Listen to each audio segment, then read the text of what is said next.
Solo, A Star Wars Story, was directed by a lot of people, but Ron Howard has final credit.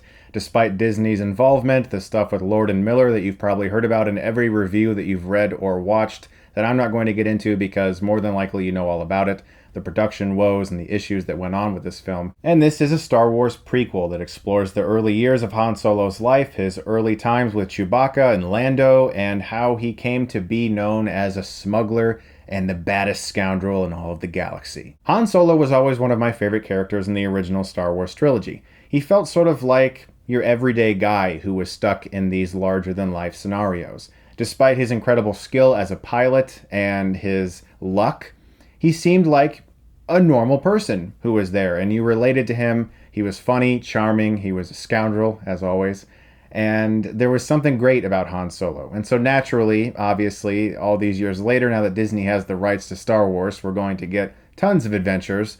And right now, they seem to be only interested in exploring things that we've heard about for years. How Han Solo got the Falcon, how he met Chewie, the Death Star plans with Rogue One. I'm excited to see a Star Wars story eventually that has nothing to do with any of the episodic films, because all of these films feel hampered by what we expect to happen, or the knowledge that we're going to get information that explains things we've heard about for years or read about in books that are no longer canon. And that can be damaging to this film in particular, because rarely ever does this film try to develop the character of Han Solo. When you have a movie that's all about him, I expect it to justify itself beyond just a money-making machine that Star Wars is becoming. I expect there to be a reason beyond seeing Han Solo in some adventures, because that's really all this movie gives us. A bunch of scenes that lead to various escapes or daring rescues or last-minute strokes of luck. And it doesn't really do that much to deepen Han Solo as a character. That being said, you also want to be really careful, like from a writing perspective. This is written by Lawrence Kasdan and his son, Jonathan Kasdan. Now, Lawrence Kasdan has written some of my favorite screenplays of all time, Raiders of the Lost Ark, The Empire Strikes Back, and so naturally I expect something pretty strong whenever I find his name attached to a screenplay. But this film seems to have little interest in exploring what they could do with Han Solo's character. At the same time, though, you don't want to tarnish the originals by adding things that make what we've already seen in the original films seem worse or different in some way. There are certain character interactions in the original trilogy that now have a little more weight and a little more depth. And that's fine. I'll talk about that if I decide to do a spoiler review, because there really isn't that much to spoil in this movie. If I feel like there's more that I want to say, I'll do another video. But that was one of the more disappointing aspects of Solo, was that it just didn't really do that much to justify why we're having another Han Solo movie. If you're not going to deepen the character, and you're just going to show us events that led to the Han Solo we know and love, I don't really understand the point beyond money. And this film disappointed me on that level. This is not a terrible film by any means. I didn't hate myself watching this. I didn't loathe the experience. I found the film very average. There are plenty of impressive action sequences, an extremely exciting train sequence, and a very fun scene involving the Falcon escaping from some stuff. And, you know, if you somehow don't know, I won't ruin it for you, even though it's in every trailer. That sequence with everybody together trying to get through this very difficult area, awesome stuff. And yeah, we all know what's going to happen because we've heard it said a billion times, but I think one of the biggest issues that I had with Solo was not so much Alden Ehrenreich as Solo. He's fine. You know, I mean, he's hampered, unfortunately, into an imitation of something that people around the entire world know and love. There's not much you can do. You can't really push the boundaries. You can't try anything new, because you have to basically be something that's already been done before, because the characters of Indiana Jones and Han Solo are so linked with Harrison Ford that you can't really push those boundaries at all and do anything different. I wouldn't really say I thought he was bad. One of my biggest issues is that the film doesn't really understand one of my favorite traits of Han Solo.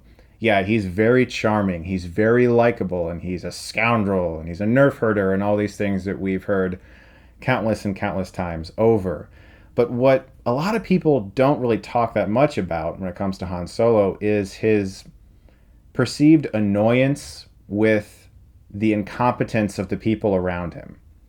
He's constantly annoyed with the way people aren't doing their jobs the way he thinks they should. What do you mean nobody knows? It's possible. Why don't you go find out? It's getting dark outside. That's not how the Force works. Yeah, Han Solo is likable and charming and all of those things that he is in this film, but he's also kind of a grumpy person who feels a little bit superior to those around him, but has a hard time expressing that because he'd rather just relax and do his own thing.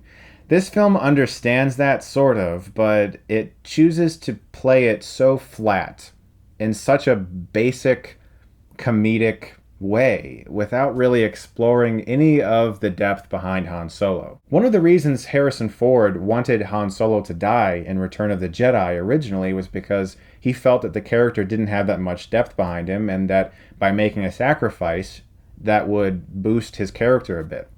George Lucas didn't want that. J.J. Abrams took that character in Force Awakens and I think added a considerable amount of depth to Han Solo's legacy that he did not have in the original films. And I think in the end, what Abrams and Lawrence Kasdan did for Solo in The Force Awakens definitely made that character have a deeper legacy. With this film, it's basically just a series of adventures with somebody who acts kind of like Han Solo. And they don't try to deepen this character at all. Donald Glover as Lando Calrissian is definitely a bright spot in the film. And it wasn't just that I was looking to see if the actors were acting like their, famous counterparts from the original trilogy. His character was just the way he should have been. He was really good, totally on point. Donald Glover is definitely one of the best talents out there in regards to pretty much everything he touches so far. I'm waiting for him to reveal a flaw. Woody Harrelson plays Beckett, who has been marketed as sort of a mentor to Han Solo. I don't really know if that's really the right word to use for him. He's basically just someone that Han goes on some adventures with, and he feels like he could be played by any actor. I think that may have been one of the production issues when switching from Lord and Miller to Ron Howard, because Lord and Miller are more famous for their comedic tendencies and how good they are with improv, and they choose actors who are good at that. Woody Harrelson is definitely one. He can be the bartender on Cheers, and he can be the sheriff in 3 Billboards. The storyline with Emilia Clarke and how that ties into Solo and his upbringing, I thought was definitely one of the strengths of the film. I wish that they had explored it more, but they don't. It just feels so often like this is a corporate film that is meant to please the masses without taking a single risk, which is not what Star Wars is to me. And yeah, I think people who maybe aren't the biggest fans of the episodic films can go to this film and sit back and relax and enjoy some fun battles and a few funny sequences and some special effects. And they'll probably enjoy it more than someone who is more interested in the deeper themes of Star Wars. Like, for instance, my friend who I saw it with today really enjoyed it, and he went in expecting to hate it. And again, I must reiterate, I certainly do not hate this movie. I'm sure I'll watch it again someday, but it just didn't really feel like they wanted to explore anything that they were setting up to explore. It feels less like a narrative and more like a series of events, which is disappointing. One other really good strength of this film is Chewbacca and the back and forth between Solo and Chewbacca. I liked how they met. I thought it was handled really well.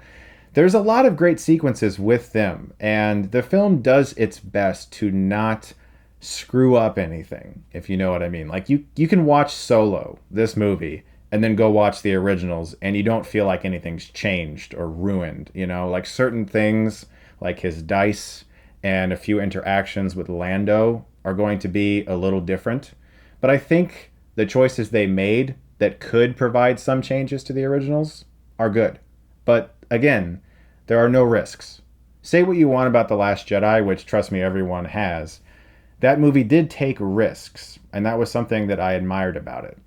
And this film does not. This is very much so a straightforward Star Wars movie with a character we know and love who isn't really acting so much like the character we know and love. Whenever a Star Wars film comes along that maybe isn't as good as it could have been and does not reach the colossal expectations that so many of us attribute to these films before we see them, people tend to think it's like the worst movie ever made. That's not the case with Solo. Tons of people are going to be entertained by this movie, and there are sequences that definitely entertained me. But in the long run, it just didn't really justify its existence beyond making money. I'm going to give Solo, a Star Wars story, a C.